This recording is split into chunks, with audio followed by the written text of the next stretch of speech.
Hi, I'm Nat from Practical Androgyny, which is an ambiguous gender presentation resources website. Today I want to talk about vocal androgyny, both in speaking voice and in singing voice. I've seen a lot of videos out there that are aimed at binary transgender people, so guys or girls, who are looking to develop a voice that is more easily perceived by others as their true gender, rather than their assigned gender. But there's very few videos like that that are aimed at non-binary, genderqueer, gender variant or gender non-conforming people who wish to be perceived as neither or androgynous, ambiguous. They want a voice that it's harder to place. So that's what this video is about. I personally like singing. Singing's really important to me. I think singing has helped me to gain more control over my speaking voice in general, not just my singing voice. So I think it's right for me to cover both those topics in a single video. So this is going to be a kind of overview where I'll just talk about some pretty general things, but I'll be singing all the way through, so apologies if you don't like that. Okay, so before we start doing that, here's a bit about me. I'm non-binary, my gender is complicated, but I live as gender neutral with an androgynous presentation. I transitioned medically about 12 years ago, but I experienced gender dysphoria from what was supposed to be passing. So about 2 years later, I transitioned again to a more intentionally androgynous state, and I've been presenting androgynously for over a decade now. Obviously, my voice has been changed by testosterone. I think you can hear that in my speaking voice. I've got quite a lot of resonance in my chest here. But I'm lucky enough to have ended up in the higher end of the male range. I sing as a high tenor, possibly in the low alto range as well, slightly. But I want this video to be as useful to as many people as possible, so I'm going to try to cover a lot of different types of voices, not just those like mine, but obviously I will have more experience with my voice than anyone else's, so the examples using my voice will be probably slightly more helpful if you've got a voice like mine, but I'm going to try to cover if you have a voice lower than mine or a voice higher than mine. I don't want to make assumptions about whether your voice has been affected by testosterone or not. If it has, I don't want to assume why or when that happened. I'm also only going to assume that you're aiming to sound more vocally ambiguous. I'm not going to expect anything about your gender or your identity. You know, for all I know, you're a cisgender voice actor who's just looking for tips, or, you know, you're just looking at this out of sheer curiosity. I should say I'm not a vocal expert, I'm not a trained singer, I have very little formal training. In the last 6 months I had 2 singing lessons. I think I did a warming up for singing exercise once in a group, that's it. So essentially I'm self-taught, so expect any of the music theory that I include to be a little bit wonky. So let's see. Well, okay, so I've been dysphoric about my voice for a long time. When I was a teenager, I used to cope with my voice by kind of being a mimic, because I've always loved singing, but I've never been comfortable with my voice so much. So I was, obviously I'm comfortable with my voice now, doing videos and stuff, but to be more comfortable with my voice then, I would sing in the voices of other people, kind of be a mimic. I could sing songs I loved then while kind of disconnecting that from my voice, kind of seeing myself as singing in someone else's voice, not singing to make my voice be assigned or perceived in a particular gender. I've never felt comfortable with either binary gender. I've always been kind of drawn towards androgyny, so I've always kind of looked for androgynous people and androgynous voices. I've been exposed to those and sang along with those for most of my life now, so I think as a result I've become at least a bit more adept at controlling my voice. So first of all, if you're going to be singing along with me or even just doing the voice exercises along with me, we should probably, warm up a bit. Now, the thing that we kind of want to do is get loose and relax. So make sure you're not tense. Make sure, there's no tenseness in your shoulders. Roll your head around a bit. Get a bit comfortable.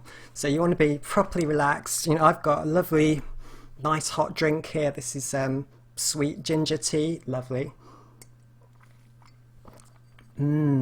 So that's good. And I'm asthmatic, so I have taken my inhaler as a preemptive strike, which my doctor recommends. I did ask about this.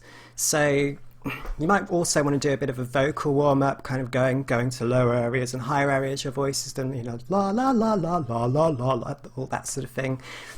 Up to you. I'm sure you can get your voice comfy, but make sure you're warmed up and you're comfortable and you've got no tension in your shoulders and all that. But while you are singing, while you are doing these, I want you to kind of be good posture, straight back. And I know some of us have issues around chest and posture, but just for now, chest posture, shoulders back, back straight if you can. So first of all, the main signifier, most people think this is the only gender signifier, and that's the pitch of your voice. How high or how low your voice is.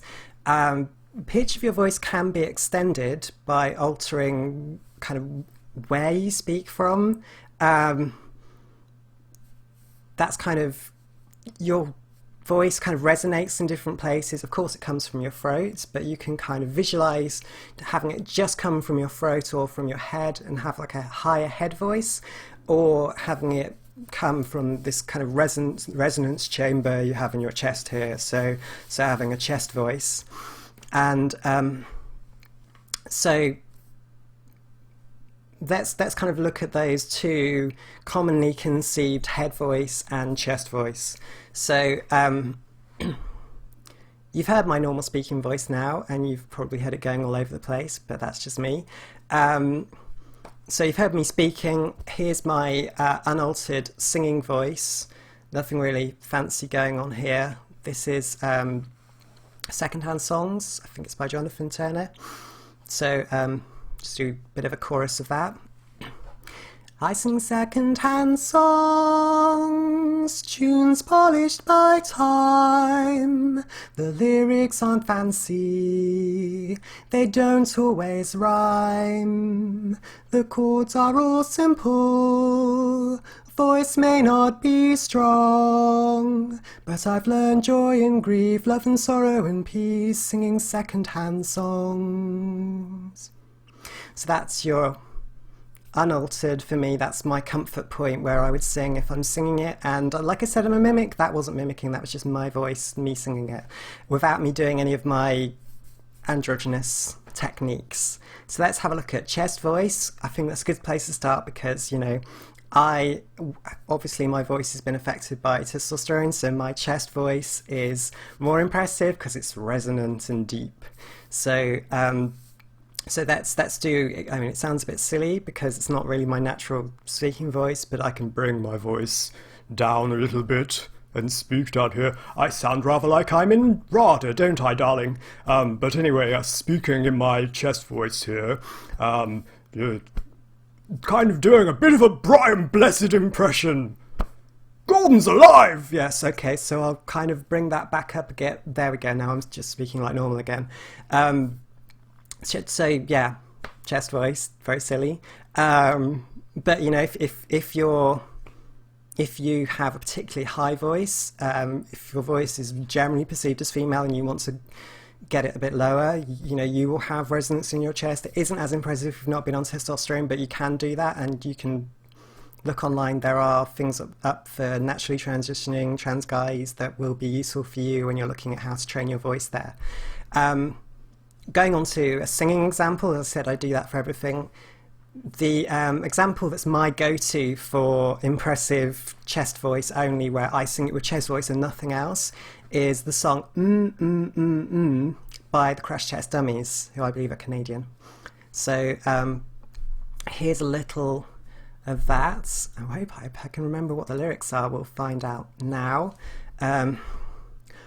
Once there was this girl who wouldn't go and change with the girls in the change room. When they finally made her, they saw birthmarks all over her body.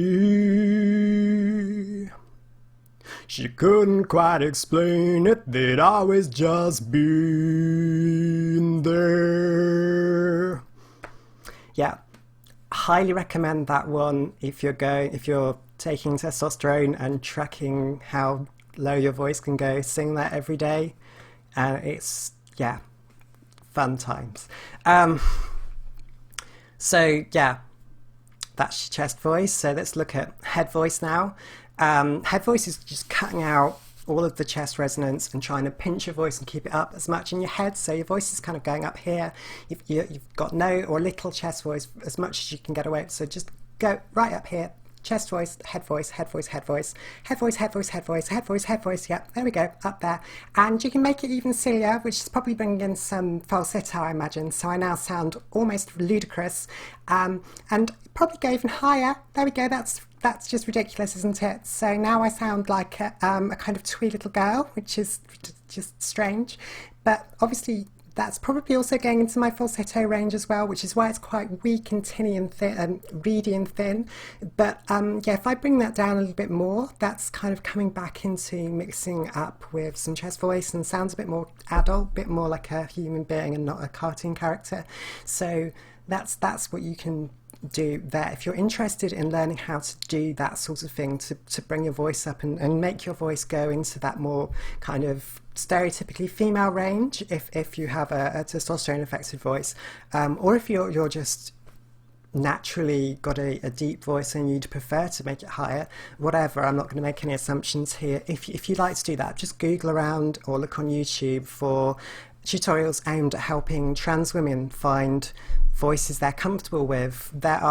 It works really, really well. I mean, if you will have known of trans women who pass brilliantly vocally, and they all have male vocal cords that were affected by testosterone.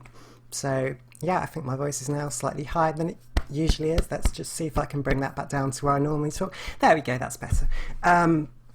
So yes, so what can I sing that's kind of my voice really, but just going head voice only, because I tend to, when I sing higher, I tend to use these androgynous vocal style-y things I'm about to teach you about. So that's something that's kind of almost choir boyish. Who Will Buy from Oliver. Who Will Buy This Wonderful Morning. Let's see if I can actually do this. A bit more of my levity. Who will buy this wonderful feeling? I'm so high, I swear I could fly. Me, oh my, I don't want to lose it. Oh, what am I to do to keep the sky so blue? Will someone tell me who will buy? Yep. Now you'll have noticed as I was moving around, I kept talking and my voice was going lower, and then my voice was going higher and all of that, and you can do that. You can do that too. If you learn how to do this, you should be able to move between them. Now obviously if you can go from your very lowest voice all the way up for while you're talking, and it just kind of goes up higher and higher and higher and higher. If you can do that, somewhere in that range will be a pitch range that is androgynous. Male voices, female voices, on average, there is actually a really significant overlap there. So if you can get yourself into that overlap point, great. And no idea which way it is. It's totally dependent on your voice, whether it's adding more pitch or less pitch, or raising or lowering the pitch. In fact, I don't think it's amount of pitch, is it anyway? Anyway, so yes. And interestingly, when we get on to all these singing exercises I'm going to do now, and all these androgynous singers I'm going to talk through, I would say almost all of them are mixing up some degree of head voice and chest voice. And actually, if you've ever done singing lessons, you've probably been taught that mastering your chest and head voices is vital to the richest singing voices, and that the best voices, or the most pleasing voices, kind of are a mixture of head and chest in a kind of combination that just has a lot of rich resonances and tones. So we'll aim for that, shall we? And yeah, if you listen, I'm sure I'm doing that. I'm also probably, for the highest notes, dipping into falsetto for the really highest notes. As for speaking voice, my own speaking voice, as well as going all over the place depending on what I'm thinking and doing, and who I've just heard, my own speaking voice, having tested it, having put it through some computer programs that will do that, kind of simultaneously has a low voice going on, so this one, and also a high voice that's going on at the same time. So I'm doing these two voices at once, which is completely unconscious. It's not something I do on purpose, but results in my voice being quite surprisingly androgynous to people. And I'll be able to have conversations where one person, over the phone, this is, where one person will talk to me and assume I'm female, and the next person who talks to me will assume I'm male, which is really annoying sometimes, but also brilliant, obviously. It makes me feel like I'm passing as androgynous. So yes, let's look on to how it's not just pitch. It isn't just pitch, it's all sorts of other factors. There's that overlap I was talking about. So because of that, there are plenty of female voices that are in this lower range, and male voices that are in this higher range that people nonetheless perceive as being female or male, not just from looking at the person's face and their body language and all the other signifiers, but simply because the way they speak has a certain intonation, speech patterns, candor, similar to accent. The way people are talking causes people to think, okay, that's a female voice, even though it's low.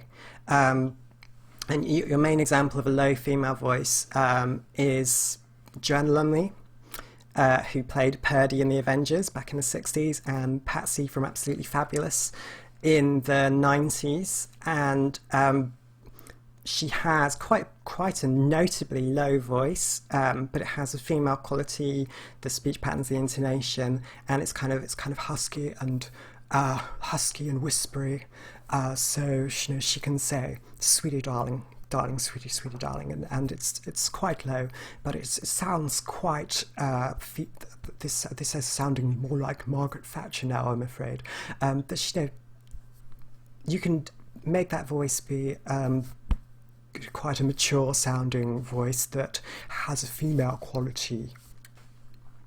Yes, and if you have a high voice, maybe you could adopt aspects of men with high voices that nonetheless have quite exaggeratedly male characteristics, or almost, for example, say Mick Jagger from the Rolling Stones has really quite it's got like an odd, drawn out sort of voice. It's quite high up, but it's also sort of husky and drawn out, so even though his voice is quite high, it still sounds sort of male rather than female. I'm talking out the left side of my mouth now, that's weird. Anyway, yeah, so, and obviously I'm not trying to do an impression of these people. I'm trying to just take on certain aspects of their voices to show how you can take a high voice and push it in a certain direction.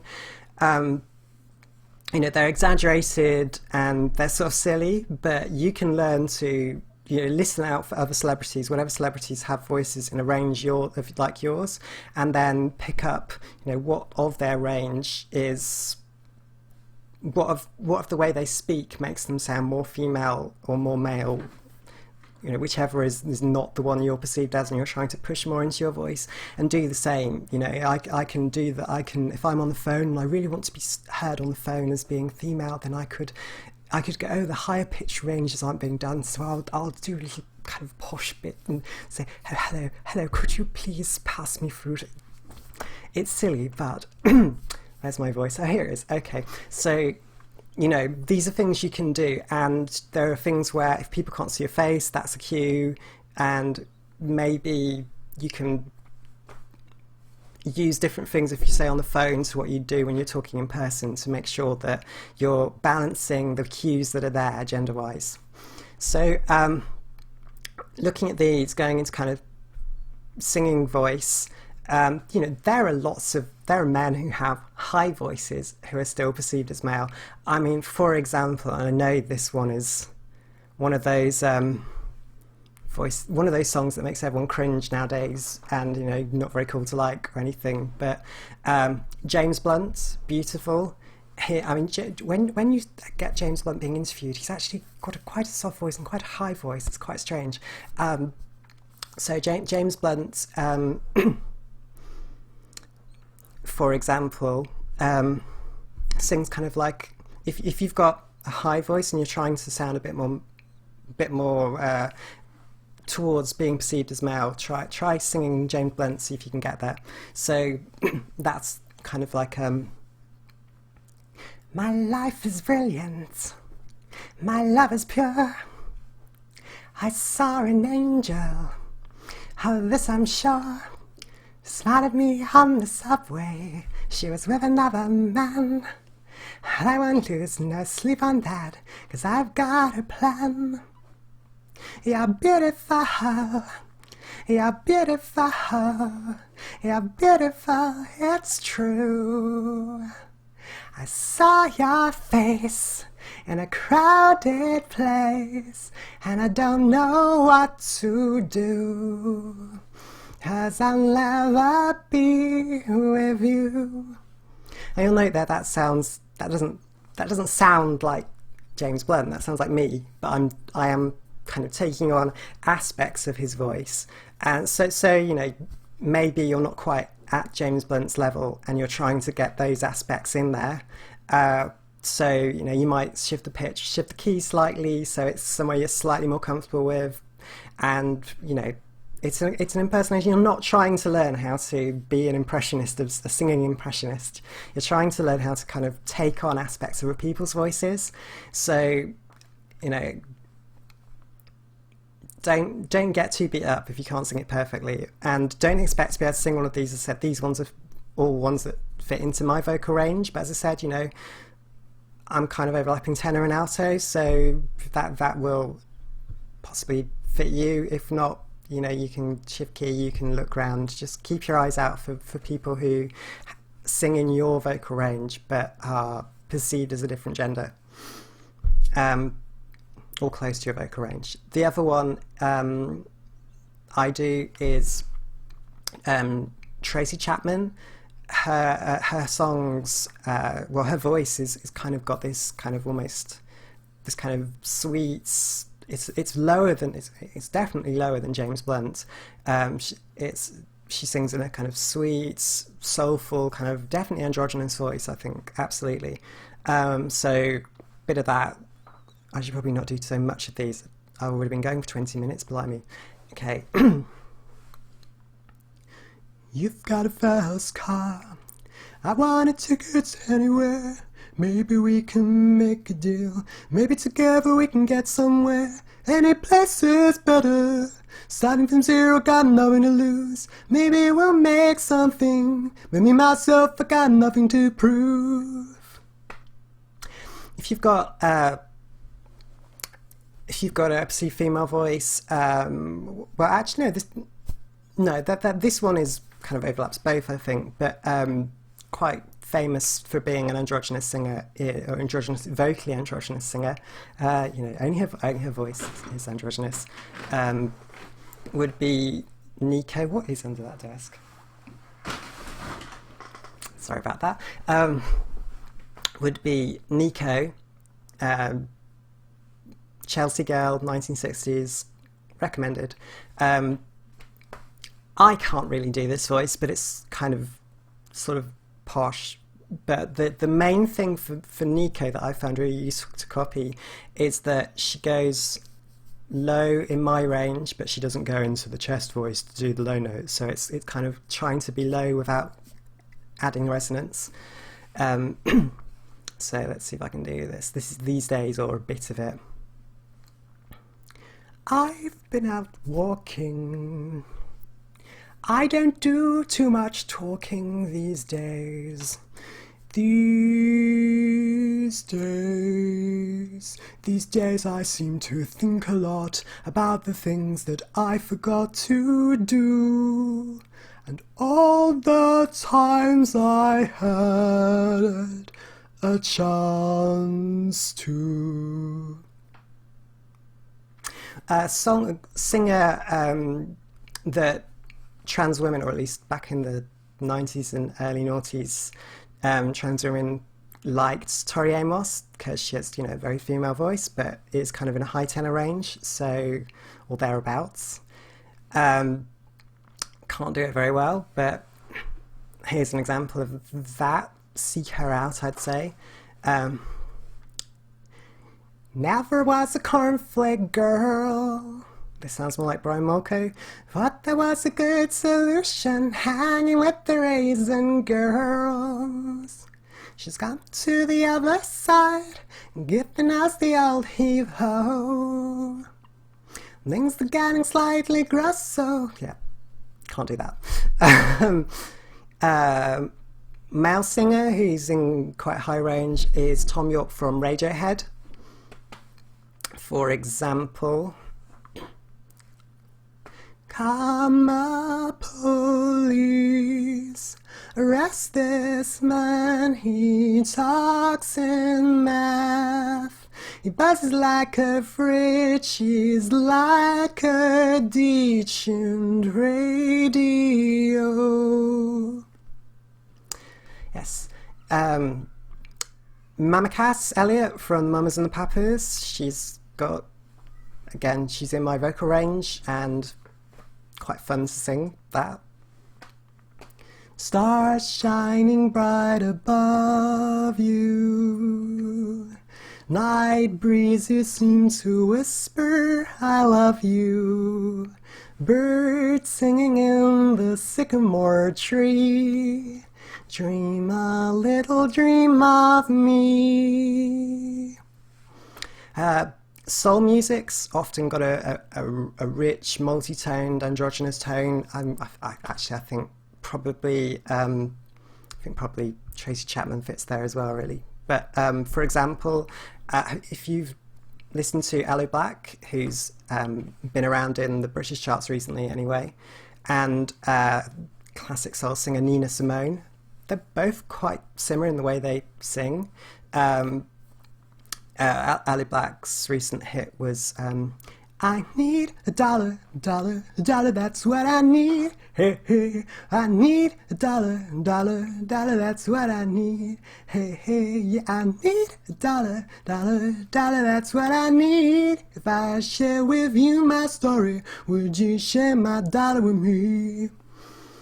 And is it really bad? Sorry. I'm gonna have a bit more drink, I feel.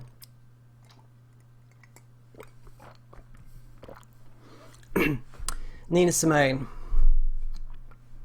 which I will now butcher because Nina Simone is a goddess. Birds flying high, you know how I feel. Song in the sky, you know how I feel. Breeze drifting on by, you know how I feel. It's a new dawn, it's a new day, it's a new life for me, and I'm feeling good.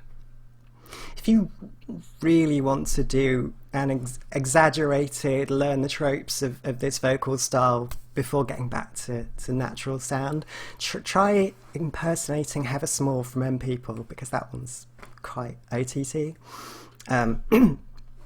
Sometimes a river flows but nothing breathes. A train arrives but never leaves. It's a shame, etc. My mouth is odd. It's got outside. Sorry, I can see myself. Yeah, and I'm reading stuff. You can tell, can't you?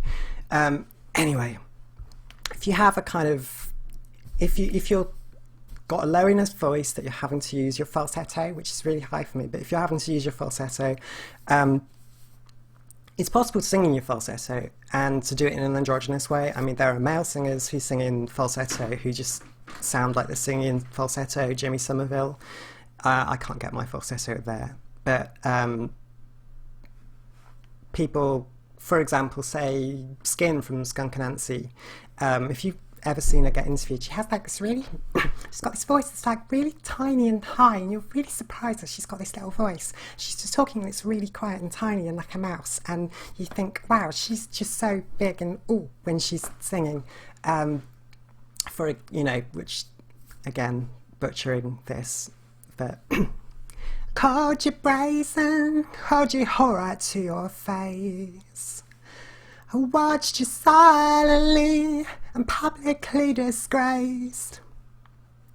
I never noticed when you strengthened like a vice, that you were trembling, you burned beneath the ice, etc. And obviously, as I mentioned before, Brian Molko from Placebo, who, you know, has this kind of high up voice that's quite American. That sounded terrible. I apologise. My favourite Placebo song is 36 Degrees. We were tight, but it falls apart as silver turns to blue. Waxing with your candlelight and burning just for you. Allocate your sentiment and stick it in the box. I've never been an extrovert, but I'm still breathing. Yeah, this has been going for a while, and it might not fit in 2 videos now, so I better wrap up. Yeah, general advice, once you've learned to do all those things with your voice, you know, and you've done lots of practice, being able to sing and control your voice while singing makes talking kind of trivial, frankly. And, you know, people who have, say, speech impediments, who that are often, you know, people with stammers are often taught to sing and really control themselves when singing, and then just put themselves in a singing point of view when they talk. So, you know, you can just feel fabulous all the time. Life is musical theatre, darling. Yes. So, yeah, I'd recommend just listening to lots and lots of singers in lots of different ranges, and listening to singers who can sing in your range, singers who have kind of androgynous quality, and then trying to mimic their qualities, but not in a silly, ridiculous way like I've been doing, but in a way that's kind of authentic to you and comfortable to you and makes you feel like you're expressing yourself authentically and everything. Some other singers who I definitely can't do. I can't get anywhere near the range of legend David McAlmont, who shot to fame with McAlmont and Butler. He has a male voice that's way higher than mine is, which is impressive. I mean, I can vaguely try, just Google it, you know, it's yes, I do feel better. Yes, I do. I feel alright. Yeah, can't do that song, but Google it. It's good. If you've got high voice, try singing like David McAlmont, because David McAlmont has all the tones I was talking about earlier, but in a higher range, higher than mine, so that could be helpful. Also, soul does seem to be the place to find people who are really pushing their voices and getting this amazing rich tone. So, you know, if you've got a lower voice, start with soul singers with low voices and work up from there, maybe. Not an expert, whatever works for you. Once you've learned to do all this, you can do what you like with your speaking voice. You know, I make absolutely no effort at all to change what my voice sounds like and to make my voice pass as androgynous or whatever. I just speak. But you know, as you've seen, I could get it about. I can make my voice higher if I wanted to. You know, I could put effort into that if I cared, if I wanted to confuse people more. And, you know, if I'm having a really bad day and I'm getting very consistently heed or whatever, then I can start, you know, picking my voice a bit higher and smiling, and yeah, compensation. But generally I don't bother, so it's all up to you. what works for you. Your mileage may well vary, definitely will vary, possibly not, who knows. So kind of eventually you'll be able to take the voices that you've been learning to mimic and use them on songs that singer didn't sing. So you can sing a song by someone else that you like and sing it in that style. And as you start doing that, you're gradually learning to sing authentically in your own way with this voice that you're copying. As I said at the start, it's not copying because it doesn't sound like that person really. It sounds like you. It's your voice that's done it. Well done. And yeah, eventually you can take songs and kind of make them uniquely yours. For example, Quetzal finishes off with a bit of Beautiful, the song that Christina Aguilera sings, although I don't really like her version. Every day is so wonderful, and suddenly it's hard to breathe. Now and then I get insecure from all the pain. I'm so ashamed. I am beautiful, no matter what they say. Words can't bring me down. I am beautiful in every single way. Words won't bring me down. So don't you bring me down today. Okay, hope this was hopeful. Hope this was helpful. Okay, bye everyone. See you at practicalandrogyny.com. Also on Tumblr.